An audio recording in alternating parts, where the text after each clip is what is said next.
युग परिवर्तन हो रहा है। इसको समझने के लिए हमें पिछले कई सालों से हो रही घटनाओं को देखना होगा और भारत में हो रही घटनाओं पर सबसे ज़्यादा ध्यान देना होगा, क्योंकि युग परिवर्तन का कारण भारत होगा और कल की अवतार भी भारत से ही प्रकट होंगे। नमस्कार मित्रों, मैं हूं विक्रम और आप देख रहे हैं मगधी फैक्ट्स। तो वीडियो को शुरू करने से पहले आप सभी से रिक्वेस्ट है कि चैनल को सब्सक्राइब करें और बगल वाले घंटे को प्रेस करके ऑल पर क्लिक कर लें, ताकि हमारे आने वाले नए वीडियो का नोटिफिकेशन सबसे पहले आपको मिल सके। चलिए शुरू करते हैं। पिछले 5 सालों की बात करें तो पूरी दुनिया में संकट ही संकट रहा है। कोरोना के जाने के बाद भी संकट अभी टला नहीं है। जनता में नफरत और आक्रोश फैल रहा है। धार्मिक लोगों को मारा जा रहा है। अभी कुछ ही दिनों पहले उदयपुर में एक हिंदू टेलर को मारा गया था और भी कई जगह ऐसे निर्दोष हिंदुओं को मारा गया है और इस पर कोई आवाज भी नहीं उठा रहा है। भारत को भी तालिबान बनाने की कोशिश की जा रही है। सबसे ज़्यादा हमारे चैनल पर एक ही सवाल पूछा गया है कि कल की अवतार कब प्रकट होंगे। अब इस बारे में मैंने आपको बहुत सारे वीडियो के माध्यम से बता चुका हूँ कि कल की अवतार कब प्रकट होंगे, लेकिन एक बात तो है जो आप सभी को समझना होगा कि जीवन की माया को आज तक कोई नहीं जान पाया है, तो हम कैसे जान लेंगे। परंतु हम एक अनुमान लगा सकते हैं कि प्रभु की कृपा बहुत ही जल्द होने वाली है। कल की अवतार के प्रकट होने का समय तो हम सभी जानते हैं कि जैसे जैसे चारों तरफ विद्रोह, नफरत, लड़ाई और दंगे के मामले बढ़ते जाएंगे, तब कल की अवतार के प्रकट होने का समय नजदीक आता जाएगा। और इस समय ठीक वही हो रहा है। भारत की बात करें तो पिछले कई सालों से देश का माहौल खराब है या फिर किया जा रहा है। देश में आंदोलन और हड़ताल के नाम पर देश को जलाया जा रहा है। सरकारी और पब्लिक प्रॉपर्टी को नुकसान पहुंचाया जा रहा है। हिंदुओं के खिलाफ बड़ी साजिश रची जा रही है और जनता का विश्वास भी सभी राजनीतिक पार्टियों से उठता जा रहा है, क्योंकि यह राजनीतिक पार्टियां देश की जनता का शोषण कर रही है। और इस समय की रूलिंग पार्टी बीजेपी, जो कि खुद को हिंदुत्ववादी पार्टी कहती है, जिस पर भारत की जनता का भरोसा है, फिर भी बीजेपी से भी जनता नाखुश है। बीजेपी की जैसी हिंदुत्व पार्टी केंद्र में होते हुए भी बंगाल में हिंदुओं के साथ अत्याचार हो रहा है। भले ही बंगाल में दीदी की सरकार है, लेकिन केंद्र के पास बहुत पावर होती है। देश के किसी भी राज्य के हालात काबू से बाहर होती है तो केंद्र सरकार उसमें राष्ट्रपति शासन घोषित कर सकती है, पर ऐसा देखने को नहीं मिल रहा है। वहीं राजस्थान में हिंदुओं के साथ कांग्रेस के शासन में अत्याचार किया जा रहा है, पर वहां पर भी केंद्र सरकार ध्यान नहीं दे रही है।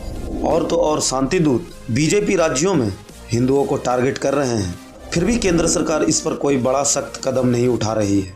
हिंदुओं की धार्मिक रैलियों में पत्थरबाजी करना तो आम हो गया है और हिंदू देवी देवताओं पर, अनेकों भगवानों पर और हमारे साधु संतों पर फिल्में बनाई जाती हैं। इसमें उनका मजाक बनाया जाता है। ऐसे फिल्म निर्माता, एक्टर, डायरेक्टर पर कोई सख्त कार्रवाई नहीं की जाती है, जबकि देश में तो हिंदुत्ववादी सरकार है। नुपुर शर्मा ने जो बयान दिया था उस पर तो पूरा बवंडर किया गया और एक फर्जी पत्रकार जुबैर ने नुपुर शर्मा के बयान को वीडियो कट करके गलत तरीके से वीडियो को वायरल किया गया। हालांकि जुबैर को गिरफ्तार कर लिया गया है, उसके बाद भी निर्दोष हिंदुओं को मारा गया है। लेकिन इस बात को केंद्र सरकार ने नहीं कहा कि पहले हमारे भगवान का मजाक उड़ाया गया था, उसके बाद नुपुर शर्मा ने पलटवार किया था। तो इसमें गलती किसकी थी, यह फैसला आपके ऊपर छोड़ता हूं। कमेंट सेक्शन में जरूर बताएं कि इसमें गलती किसकी थी। परंतु यहां नुपुर शर्मा के साथ देने के बजाय हिंदुत्ववादी सरकार ने नुपुर शर्मा को पार्टी से ही निकाल दिया और नुपुर शर्मा को बीच रास्ते में अकेला छोड़ दिया था।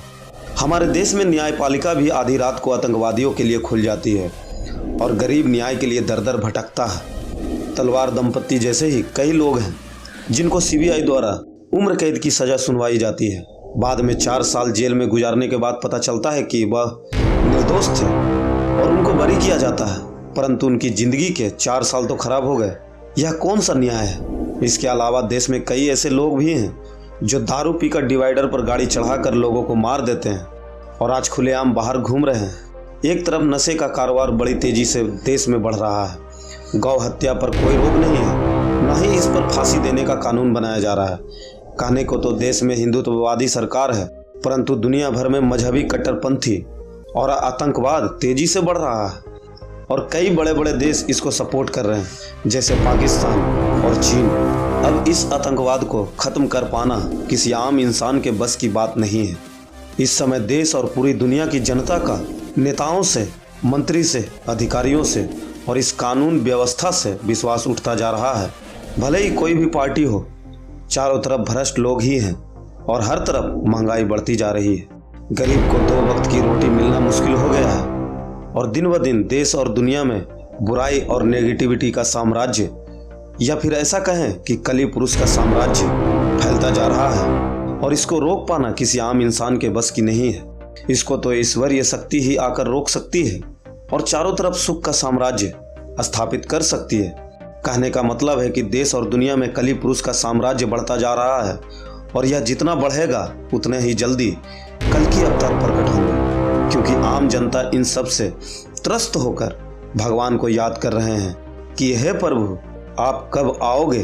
अब तो हद ही हो गई।